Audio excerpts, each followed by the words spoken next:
Okay, so we're going to do some foam rolling for the lower body. We're going to start down here. You want to place the roller down by your ankles.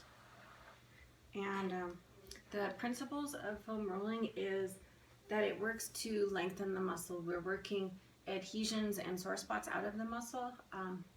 As we go about daily life, we tend to get little knots inside the muscle. These little knots will continue to grow and grow and grow, and the muscle will just grow around these knots, causing really sore and tender spots inside the muscle. So the foam rolling works because it sends the pressure here of the roller. You're going to place it on one of those sore spots and you're going to hold it, and that pressure is going to press onto the knot, and it's going to be uncomfortable. You're going to want to hold it until the pressure cuts it about in half. Sometimes it'll go all the way away. That means that it's sending a signal through the Golgi tendon organ for the muscle to relax, which allows that tension to come out of the muscle, meaning that the adhesion is getting broken up and worked out of the muscle. Then we can go on to continue rolling, getting the muscle back to its optimal length. If you have something that's a chronic problem for you, like a tight calf, tight IT band, pain in the knee, you're going to want to do this probably every night for about 30 days before you start to notice a big difference. And you're also going to want to drink a lot of water after your foam rolling session. So starting here at the base of the ankles, you're going to hold yourself supported behind the back. It's kind of like a reverse plank, and you're going to roll on the calves. So pressing the body forwards, allow that roller to slide up to the knee. And you're looking for sore spots. If you're not finding any, just like this, then we want to take and, here, let's do it this way. And we're going to angle the feet so that they're to the inside. There, look for foam, or look for sore spots there. And then you want to go to the outside, so angle those feet out, and again press forwards, rolling, rolling, rolling. If you find that that's not enough pressure, you know there's something there, but you just can't quite get to it, you're going to take and cross one leg over the other. So now you have the weight of that leg on the bottom leg here, and roll until you find a sore spot. Now the good thing with this is that you can go ahead and do that rotating of the foot, really getting deep into the muscle tissue. Now, while you're here, once you find a sore spot, you're going to hold it. It's going to hurt. Flexing your foot up and down is going to allow you to get really deep into that muscle fiber, really working on breaking up that adhesion. There you go. And again, hold, hold, hold. Once it's a little better, roll up, and you're going to continue that until you get all the way to the knee.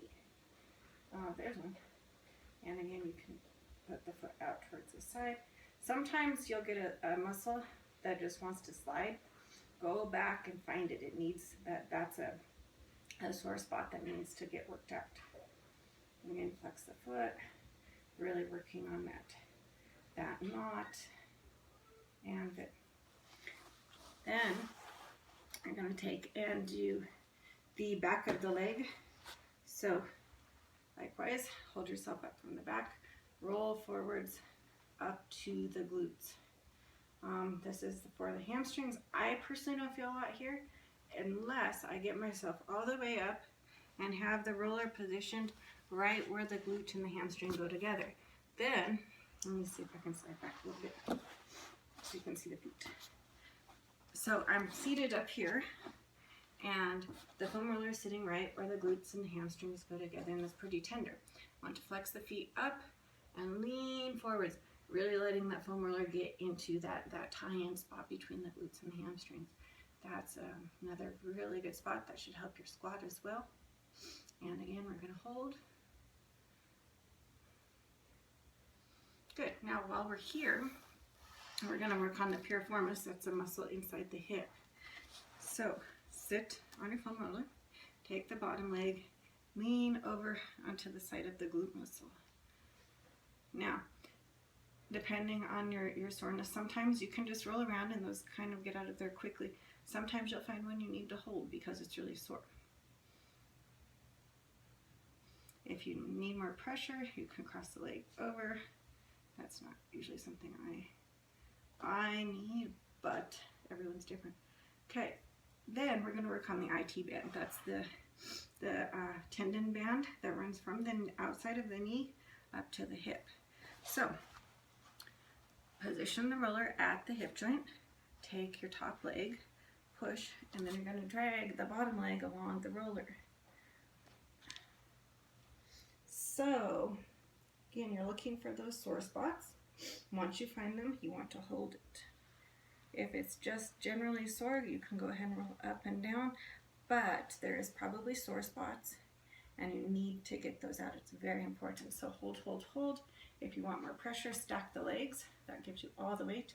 This way allows you to get up off the roller if it's too painful. But so this is more pressure. Pull, pull, pull, all the way down towards the knee. You can find too that rolling forwards or rolling backwards, maybe the IT band is more sore on the quad side, maybe it's more sore on the hamstring side. But again, hold those sore spots. Then we're going to take and roll the inside of the thigh.